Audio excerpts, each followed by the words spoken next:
আমি আজকে যে রাইসটা বানিয়েছি দুপুরবেলা লাঞ্চে, দেখেই বুঝতে পারছো দেখতে যত সুন্দর হয়েছে খেতেও কিন্তু ততটাই সুন্দর হয়েছিল।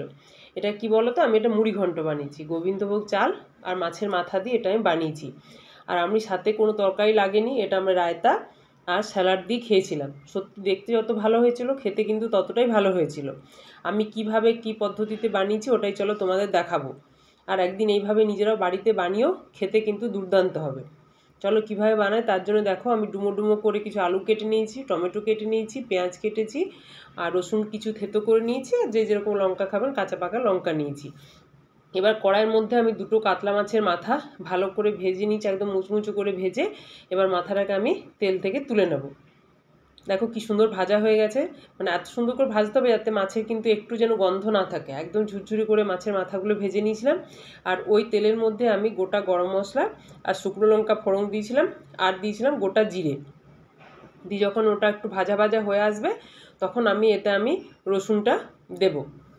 তোমরা আমার রান্নাটা দেখো, যদি তোমাদের ভালো লাগে, যারা আমার চ্যানেলটিকে এখনও সাবস্ক্রাইব করনি প্লিজ চ্যানেলটিকে আমার সাবস্ক্রাইব করে পাশে থেকো, আর কমেন্টস করে জানিও যে রান্নাগুলো তোমাদের কেমন লাগছে। দেখো রসুনটা আমি দিয়ে দিলাম, রসুনটা যখন ভাজা ভাজা হয়ে এসছে তখন আমি দিয়ে দেবো এর মধ্যে কেটে রাখা পেঁয়াজের টুকরোগুলো। এইভাবে একদিন অবশ্যই বাড়িতে বানিও, সত্যি খুব ভালো লাগবে। আর দুপুরবেলায় তো সত্যি যে এক একদিন হয় না ইচ্ছে যে অনেক রকম তরকারি রান্না করে ভাত তরকারি খাবো না, তার থেকে এরকমভাবে মুড়ি ঘন্ট একদিন বানিয়ে নেবে, কিছু তরকারিও করতে হবে না, পাশে রায়তা থাকলেই কিন্তু হয়ে যাবে। এবার বেশ খানিকটা টমেটো আমি এখানে দিয়ে দিলাম। টমেটোটা যখন এবার একটু নরম হয়ে আসবে তখন কেটে রাখা আলুগুলোকে এখানে আমি দিয়ে দেবো। এবার আলুগুলোকে দিয়ে ভালো করে মশলাটার সাথে কিন্তু আমি কষাতে থাকবো বেশ কিছুক্ষণ।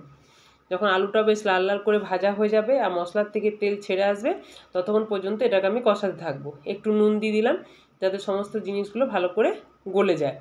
এবার দেখো সুন্দর কষা হয়ে গেছে আমার। এবার আমি গোবিন্দভোগ চালটা আগের থেকে ধুয়ে জল ঝরিয়ে রেখেছিলাম, ওই চালটা এবার এখানে দিয়ে দিলাম।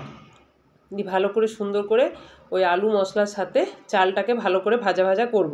এই ভাজাটা কিন্তু খুব ভালো করে করতে হবে। এই পর্যায়ে এখানে আমি একটু নুন দেব আর হলুদ দিয়েছি, আর কিন্তু কোনো মশলা এখানে আমি অ্যাড করিনি। দিয়ে ভালো করে চালটাকে একদম ঝরঝরে হওয়া পর্যন্ত গ্যাসের ফ্লেমটা মিডিয়াম রেখে ভালো করে এটাকে কিন্তু ভাজতে হবে। দেখো আমার ভাজা হয়ে গেছে, কি সুন্দর ঝরঝরে ভাজা হয়েছে। এবার এখানে আমি পরিমাণ মতো গরম জল এখানে আমি দিয়ে দেবো। তোমরা আমার রান্নাগুলি দেখছো, আমার চ্যানেলটিকে যাতে ভালো লাগে এবং আমার চ্যানেলটি এখনও যারা সাবস্ক্রাইব করনি প্লিজ সাবস্ক্রাইব করে আমার পাশে থেকো, আর কমেন্টস করে জানিও কেমন লাগছে আমার রান্নাগুলো। দেখো পুরো বসিয়ে দিয়েছি, সেদ্ধ হয়ে গেছে। এবার যে ভেজে রাখা মাছের মাথাগুলো এবার এখানে আমি দিয়ে দিলাম, দিয়ে ভালো করে ভাতের সাথে এটাকে আমি মিশিয়ে নেব। দিয়ে ওপর থেকে ঘি আর একটু গরম মশলা ছড়িয়ে এটাকে আমি নামিয়ে নেব। এইভাবে একদিন মুড়ি ঘন্ট বানিয়ে দেখো, খুবই কিন্তু খেতে স্বাদ হবে, দেখতে যেরকম সুন্দর হয়েছে খেতেও কিন্তু খুব সুন্দর হবে। দেখো কি সুন্দর তৈরি হয়েছে, দেখেই বুঝতে পারছো খুব লোভনীয় একটা রান্না তৈরি হয়েছে। সবাই ভালো থেকো।